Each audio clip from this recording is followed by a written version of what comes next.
Jadi kalau kita tidur pagi, itu bukan hanya meningkatkan risiko sakit diabetes, tapi penyakit-penyakit yang lain. Dan satu hal, Rasulullah mengatakan, jika kita tidur setelah sholat subuh akan meningkatkan risiko pikun, Pak. Pikun loh, Bu.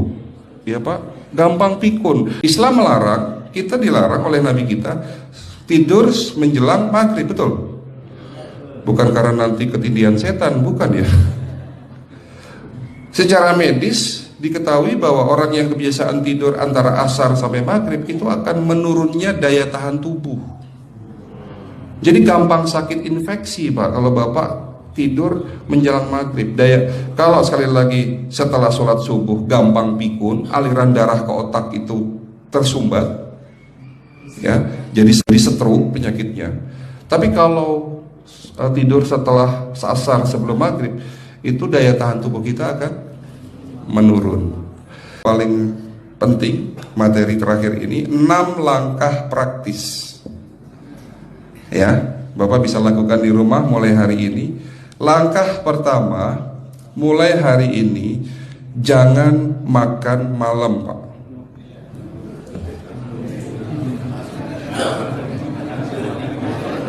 Ya, ala bisa karena biasa. Memang awalnya sulit, yang sudah kebiasaan makan malam itu sulit. Alasannya nanti nggak bisa tidur, Dok, betul ya? Nanti perutnya kembung, mual dan sebagainya. Itu karena kebiasaan. Dulu pun saya begitu. Tapi kalau sekali-sekali boleh, Pak. Misalnya diundang hajatan gitu, tetangga ada yang kawinan, hajatan, ya enggak apa-apa, menghargai itu makan malam. Tapi sekali-sekali itu. Tapi kalau tiap hari ini yang enggak boleh, betul ya, Pak? Jangan makan berlebihan dan jangan makan malam. Makan sate boleh nggak, Pak?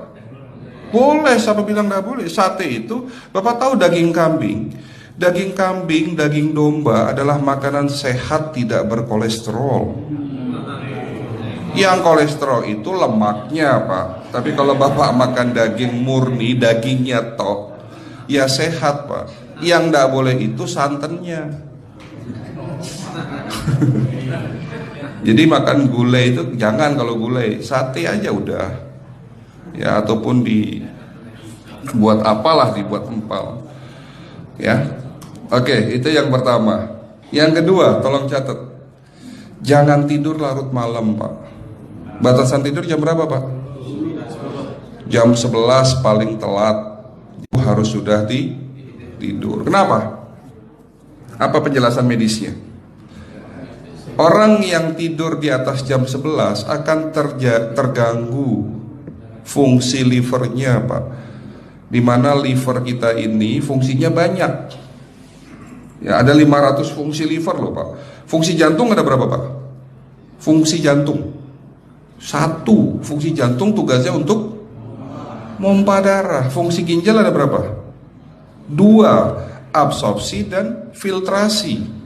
Fungsi liver 500 fungsi. Jadi organ yang paling berat dalam tubuh kita kerjanya adalah liver. Liver akan rusak manakala kalau kita tidur di atas jam 11 malam.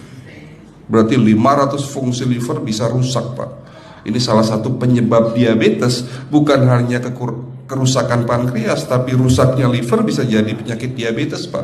Jadi kalau sakit diabetes itu, yang terganggu itu sebetulnya bukan hanya pankreasnya, livernya pun rusak, ususnya pun rusak. Makanya dalam pengobatan diabetes di klinik kami, itu bukan hanya ngobatin pankreas, tapi 3 organ penting ini saya obati: usus, liver, dan pankreas. Kebanyakan kenapa?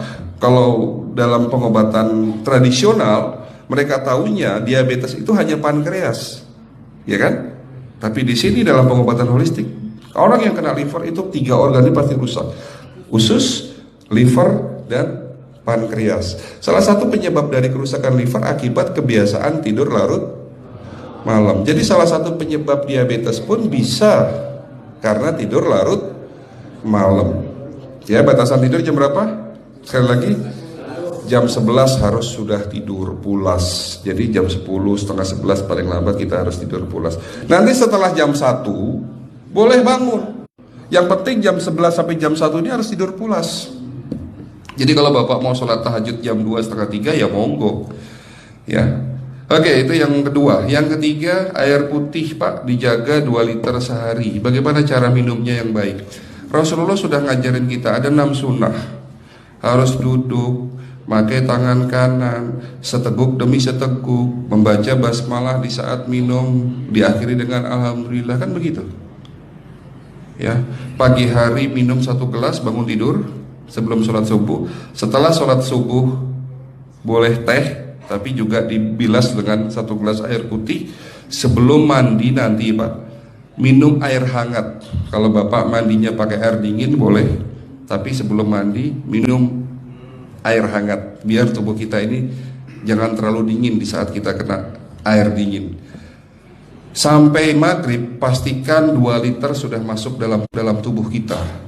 Malam mau tidur, tolong perhatikan Ibu ya, malam mau tidur jangan banyak-banyak minum. Nggak boleh minum malam itu segelas sampai 2 gelas mau tidur. Cukup seteguk 2 teguk saja. Karena kalau sampai kita minum mau tidur 1 gelas besar, ginjalnya malah rusak Pak. Ya. Oke, itu yang ketiga. Yang keempat, puasa. Lakukan puasa secara rutin, insya Allah kita sehat. Nah, untuk penjelasan atau materi puasa, nanti bisa hubungin staf saya. Nanti di bulan Ramadan tahun ini, kalau memang masih ada slot 1 sampai hari ke-20, saya bisa mengisi manasik kesehatan yang berkaitan dengan manfaat puasa untuk kesehatan. Insya Allah kalau memang masih ada slot waktunya, karena kita di bulan Ramadan hanya 20 hari kita ngisi manasik. Ya. Oke, itu yang keempat. Langkah keempat. Langkah 1, 2, 3, 4. Langkah kelima. Nah, sebelum saya menjawab yang kelima, saya ingin membacakan sebuah sabda Rasulullah. Rasulullah bersabda, di dalam tubuhmu ada segumpal daging. Jika segumpal daging itu sakit, akan sakitlah seluruh tubuhmu. Dan jika segumpal daging itu rusak, akan rusaklah seluruh tubuhmu. Apa itu segumpal daging? Segumpal daging itu adalah hati. Tapi ternyata yang dimaksud Rasulullah itu bukan liver Pak. Yang dimaksud Rasulullah adalah hati kita, roh kita, jiwa kita, perasaan kita. Kalau hati kita rusak, kita banyak penyakit hati, iri, dengki, sombong, takabur dan sebagainya. Penyakit fisik akan muncul dalam tubuh kita. Ya, tidak ada orang stres itu sehat, betul tidak Pak? Tidak ada orang yang suka marah-marah itu sehat, betul tidak? Bahkan Rasulullah mengajar senyum adalah ibadah. Senangkan orang lain, permudah urusan orang lain, insya Allah kita sehat. Ya. Jadi itu langkah ke-5. Langkah 1 sampai langkah ke-5 sifatnya individual. Bapak bisa lakukan sendiri di rumah. Tapi langkah ke-6 ini butuh bantuan pihak dokter atau rumah sakit. Kira-kira langkah ke-6 apa Pak? Lakukan pemeriksaan sebelum sakit. Jadi periksa itu jangan nunggu sakit baru periksa. Jangan seperti kayak Bu Ustazah tadi, diajak periksa, jawabannya takut ketahuan penyakitnya. Setelah stroke baru datang ke klinik untuk minta diperiksa. Kalau sudah stroke susah nggak nyembuhinnya Pak? Kata kayak beliau nih, sudah 2 tahun tidak sembuh-sembuh karena sudah terlanjur stroke. Tapi kalau beliau melakukan general check up, mohon maaf ya Pak, kalau beliau melakukan general check up rutin, insya Allah tidak akan kena stroke, karena sebelum stroke sudah diobati dulu. Karena stroke ini bisa kita lihat dalam scanning dengan alat yang saya punya, insya Allah kelihatan ini. Oh ini sudah mulai ada tanda-tanda mau penyumbatan, buru-buru diobati. Memang takut Pak, tapi pesan saya jangan takut. Ya, lakukan pemeriksaan supaya kita tahu, supaya kita kenal. Gitu ya Pak. Jadi kira-kira di jemaah ini ada enggak yang mau saya ajak periksa kita semua? Pesan terakhir dari saya, lakukan pemeriksaan sebelum terlambat. Ini pesan saya dan pesan seluruh dokter di dunia sebetulnya. Lakukan pemeriksaan sebelum terlambat.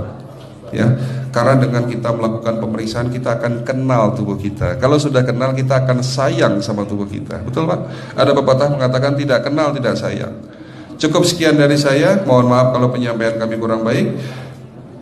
Akhirul kalam, wabillahi taufiq wal hidayah. Wassalamualaikum warahmatullahi wabarakatuh.